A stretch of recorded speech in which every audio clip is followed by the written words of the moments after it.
Olá, tudo bem com você? Vamos hoje, na nossa aula de redação, ver alguns dos principais elementos da narrativa. Vamos ver narrador e discurso. Não na teoria, porque na teoria vocês já viram comigo. Hoje nós vamos praticar. Vamos ver alguns textos, alguns excertos, fragmentos literários e neles nós vamos tentar identificar o tipo de narrador, classificar o narrador e também achar os discursos que podem ali estar presentes, as chamadas vozes presentes no texto. Vamos começar com um texto de Machado de Assis. É importante que você tenha em mente que no vestibular aparecem textos contemporâneos, textos atuais e textos também do século XIX, XVI, 17, enfim, você vai perceber uma linguagem diferente desta que você hoje lê, que você hoje utiliza na sua comunicação. Mas você deve saber lidar com essa linguagem. Não há tantas diferenças semânticas assim, mas há um texto que eu vou ler com vocês que você vai achar uma palavrinha muito estranha, vai parecer um erro, mas não é. Lembre-se de que a literatura, desde o século XVI até agora, vai ser pedida a você no vestibular. Vamos ler o texto, então. De repente, Honório olhou para o chão e viu uma carteira. Abaixar-se, apanhá-la e guardá-la foi obra de alguns instantes. Ninguém o viu, salvo um homem que estava à porta de uma loja e que, sem o conhecer, lhe disse rindo: "Olhe, se não dá por ela, perdi-a de uma vez." É verdade, concordou Honório, envergonhado. Esse texto é um texto de Machado de Assis, de um conto chamado A Carteira. Muito bem, eu quero que você tente identificar comigo que tipo de narrador é esse presente e qual é o discurso que evidentemente está ali presente. Voltemos para o texto e você já responde para mim. Veja, quando se diz Honório olhou para o chão e viu uma carteira, e aí o narrador continua a abaixar-se, apanhá-la, continua falando sobre as ações da personagem, nota-se que há um narrador que é simplesmente observador. Ele está de fora observando as ações. E eu quero que vocês também observem a presença do discurso direto. Nós temos aí, e vejam os sinais de pontuação marcando o discurso direto. Olhe, se não dá por ela, perdi-a de uma vez. O travessão, o falar de forma direta, usando o tempo no presente, é sinal de discurso direto. Observe que há um verbo presente, que é o concordou, que nós chamamos de verbo dissende ou de elocução. Bastante comum em discursos diretos ou mesmo no discurso indireto.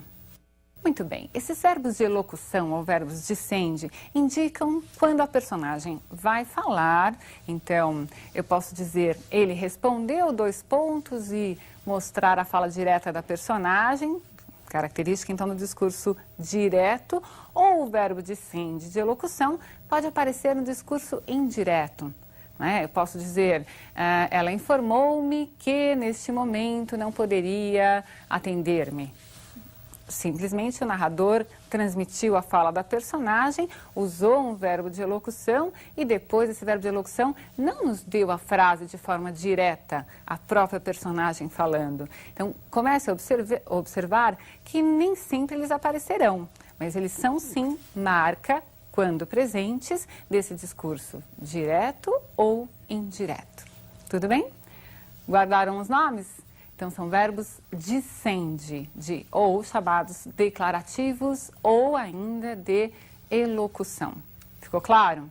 Então, nós vamos ler mais um trecho para você também tentar perceber qual é o narrador e qual é o discurso predominante. Tinha medo de abrir a carteira. Podia não achar nada, apenas papéis e sem valor para ele. Ao mesmo tempo, e esta era a causa principal das reflexões, a consciência perguntava-lhe se podia utilizar-se do dinheiro que achasse. Não lhe perguntava com ar de quem não sabe, mas antes com uma expressão irônica e de censura. Podia lançar mão do dinheiro e ir pagar com ele a dívida? Eis o ponto. A consciência acabou por lhe dizer que não podia, que devia levar a carteira à polícia. Nós continuamos com um fragmento do Machado de Assis do conto A Carteira, mas nesse momento aparece uma outra voz, um narrador diferente, um narrador que sabe o pensamento da personagem. Eu quero que você acompanhe de novo esse trecho comigo, já atentando para essa dica que eu estou dando de que há um narrador que nos revela o pensamento da personagem e o momento em que esse pensamento diretamente nos é mostrado pelo narrador. Vamos de novo ao texto? Observe este trecho. Está lá. Podia não achar nada, apenas papéis e sem valor para ele, ao mesmo tempo, e esta era a causa principal das reflexões. A consciência perguntava-lhe se podia utilizar-se do dinheiro.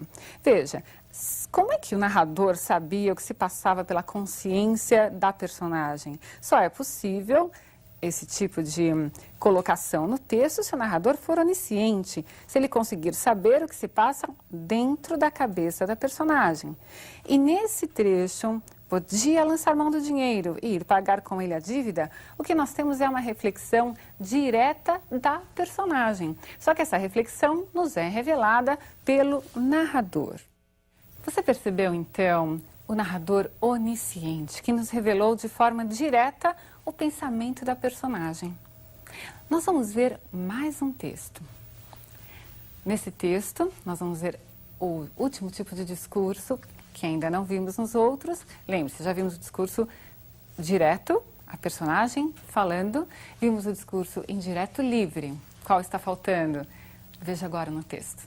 Começou por não dizer nada, pois em mim 2 olhos de gato que observa. Depois uma espécie de riso maligno aluminou-lhe as feições, que eram duras. Afinal, disse-me que nenhum dos enfermeiros que tivera prestava para nada, dormiam muito, eram respondões e andavam ao faro das escravas. 2 eram até gatunos. Esse texto é de um conto chamado O Enfermeiro, ainda de Machado de Assis. Bem, nesse texto você percebeu a presença da palavra dos, que hoje nós falamos dois. Isso vai acontecer também com outras palavras, como por exemplo, coisa, você vai encontrar em textos do século XIX, do século XVIII, e hoje se fala coisa. Assim como antes se dizia vossa mercê, que passou com o tempo a vós mercê, que passou com o tempo a você, e que hoje nós dizemos se. Você está bem? Você hoje vai à escola? Enfim, essas modificações elas são absolutamente naturais na língua. Mas não é esse o ponto que eu quero que vocês apenas observem, mas responda agora. Afinal, qual é o tipo de narrador e que discurso está presente neste fragmento? Ache elementos que justifiquem sua resposta no texto. Há um trecho que diz aí, pôs em mim 2 olhos. Apareceu um mim, que é o indicador de uma primeira pessoa. E mais para frente ainda há o verbo e o pronome. Disse-me, alguém disse para mim, eu que estou contando a história. Nós temos um narrador que é personagem, um foco narrativo em primeira pessoa. Há um personagem que participa da história, ele conta a história para nós. E observem também um fragmento em que o discurso indireto está presente. Veja lá, disse-me, ao invés de aparecer 2 pontos, travessão na outra linha, o convencional discurso direto, há a reprodução pelo narrador daquilo que foi dito.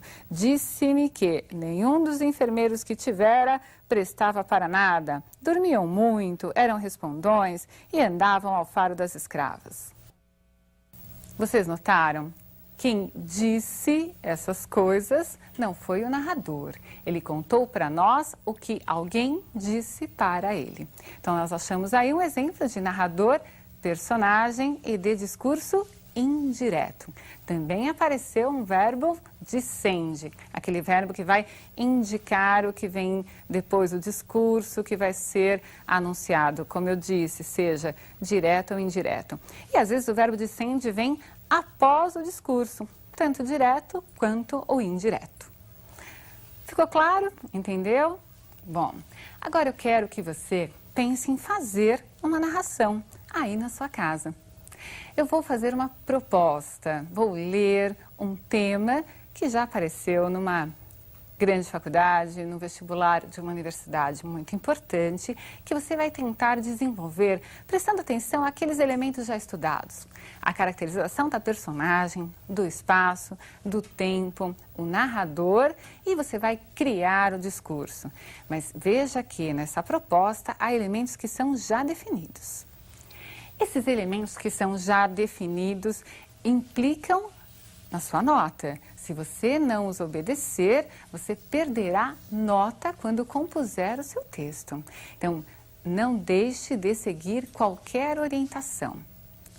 Vamos ler comigo? No dia 5 de outubro de 1999, terça-feira, o jornal Correio Popular, em Campinas, São Paulo, publicou a seguinte manchete de primeira página, acompanhada de breve texto. 100 mil ficam sem água em Sumaré. Um crime ambiental provocou a suspensão do abastecimento de água de cerca de 100 mil moradores de Sumaré. A medida foi tomada na sexta-feira, quando uma mancha de óleo de aproximadamente 3 quilômetros de extensão surgiu nas águas do rio Atibaia. Anteontem, uma nova mancha apareceu nas proximidades da estação de tratamento de água 1, na divisa entre o bairro Nova Veneza e o município de Paulínia. A situação somente será normalizada na quinta-feira. A CETESB investiga o caso e os técnicos acreditam que o produto óleo diesel ou gasolina foi despejado em esgoto doméstico em Paulínia. Observe a proposta agora. Leve em conta esta notícia. Veja, você tem de levar em conta a notícia e os elementos que nela aparecem. E privilegie a hipótese dos técnicos, apresentada no final do texto. A partir desses elementos, escreva uma narração em terceira pessoa, foco narrativo em terceira pessoa. Então, o narrador vai ser ou observador ou onisciente, caracterizando adequadamente personagens e ambiente. Crie um detetive ou um repórter investigativo que, quando tenta resolver o crime ambiental, descobre que o ocorrido é parte de uma conspiração maior. Muito bem, imagine que várias pessoas tiveram essa mesma proposta para redigir o texto.